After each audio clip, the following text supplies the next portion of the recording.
धर्म परिवर्तन से क्या हिंदुस्तान के सॉवरेनिटी पर कोई खतरा है, हम ये प्रश्न करना चाहते हैं। जहाँ जिसको मन, चूँकि ये तो धर्मनिरपेक्ष राज्य है, देश है, यहाँ अपने मन के अनुसार धर्म पालन करना, धर्म प्रचार करना, ये सब स्वतंत्रता है।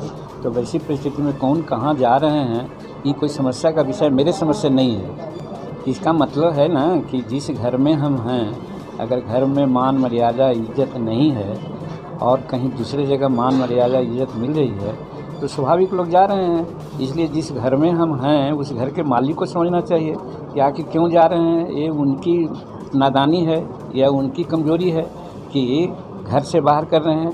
कहा गया कि रहमन असुआ नैन ढरी जे दूध प्रकट करे, जाही निकारो गेह थे कसन भेद कही, कहा जाता है। तो उसी प्रकार से यहाँ कर रहे हैं कि क्यों आखिर छोड़ के जा रहा है, हमको सोचना चाहिए। अगर कहीं गलती है तब ना छोड़ के जा रहा है। आप मान मर्यादा नहीं दे रहे हैं, आपके यहाँ विकास संभव नहीं है, आप छुआछूत अछूत शादी की बात आप बोल रहे हैं, कर रहे हैं, तो लोग जा रहे हैं। इसलिए हम समझते हैं कि वो कोई खतरा नहीं है देश की सॉवरेनिटी पर। धर्म विशेष की बात हो सकती है, तो जब जब धर्म लचीला हुआ है तब तक उस धर्म का प्रचार हुआ है, और जब जब धर्म रिजिड हुआ है तब तक उस धर्म का नाश हुआ है। इतिहास के विद्यार्थी होने के नाते हम लोग सब जानते हैं। तो जहाँ तक अभी हिंदू धर्म का सवाल है, अब 70 वर्ष आज़ादी के हो गए, अभी भी जात पात छुआछूत ऊंच नीच सारी बात है। अब बिहार का चीफ मिनिस्टर कोई मंदिर में जाता है और मंदिर ढोवाता है, तो आखिर क्या है भाई? ऐसा वो मंदिर है, उस मंदिर में अगर ये जाना जाता तो वो आदमी जाता भी नहीं, वहाँ पर पेशाब करने के लिए भी नहीं जाता है।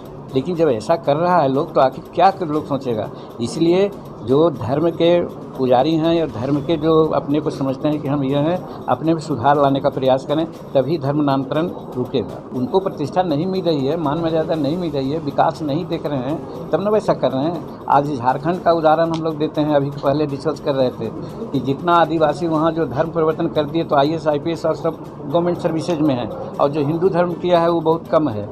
तो कहने का मतलब कि वहाँ ज़्यादा सुविधा है, तब ऐसा किया है। आप भी हिंदू धर्म का अगर पुरोधा लोग हैं तो वैसे वैसे लोगों को उठाने के लिए प्रयास कीजिए, ताकि उधर लोग ना जाए, आपके पास रह जाए। तो कमी तो यहाँ है, सुधारना चाहिए। सिर्फ कहने से नहीं होगा कि धर्मांतर करना बड़ी ख़राब बात हो रही है। इसलिए हम यही समझते हैं कि वही जाही निकारो गेह थे कसन भेद कही। आप घर से निकाल दीजिएगा, बेइज्जत कर दीजिएगा, तो हम आपकी बात तो कभी करेंगे दूसरी जगह कि हाँ आपने ऐसा किया है। कहीं कहीं वैसा केस हो सकता है, ऐसा केस हो सकता है, लेकिन बाय एंड लार्ज सब लोग दूसरे जगह जा रहे हैं तो अपना विकास के लिए जा रहे हैं कि हमको वहाँ विकास होगा। और उसका उदाहरण आपको हम बतला दिया झारखंड में। आज शेड्यूल कास्ट को अगर देख लीजिए कि 14% आरक्षण है, उसके बावजूद भी IAS IPS में कितने लोग हैं, अभी भी बहुत जगह खाली है। तो इसलिए कि उनकी ऊंची पढ़ाई नहीं हो पा रही है। कॉमन स्कूलिंग सिस्टम की बात अम्बेडकर साहब ने कहा था, आज 74 साल बीत गया, 20 लाख 25 लाख 30 लाख दे करके बड़े लोग अपने बच्चों को पढ़ाते हैं। अब गरीब के बच्चा सरकारी प्राथमिक विद्यालय में जहाँ पढ़ाने वाला कोई नहीं है और न कोई व्यवस्था है, तो ये व्यवस्था में चलेगा।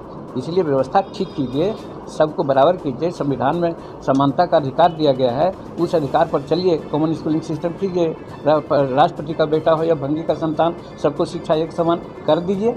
देखिए कोई दिक्कत नहीं होगी, सब लोग अपने रास्ते पर रहेंगे।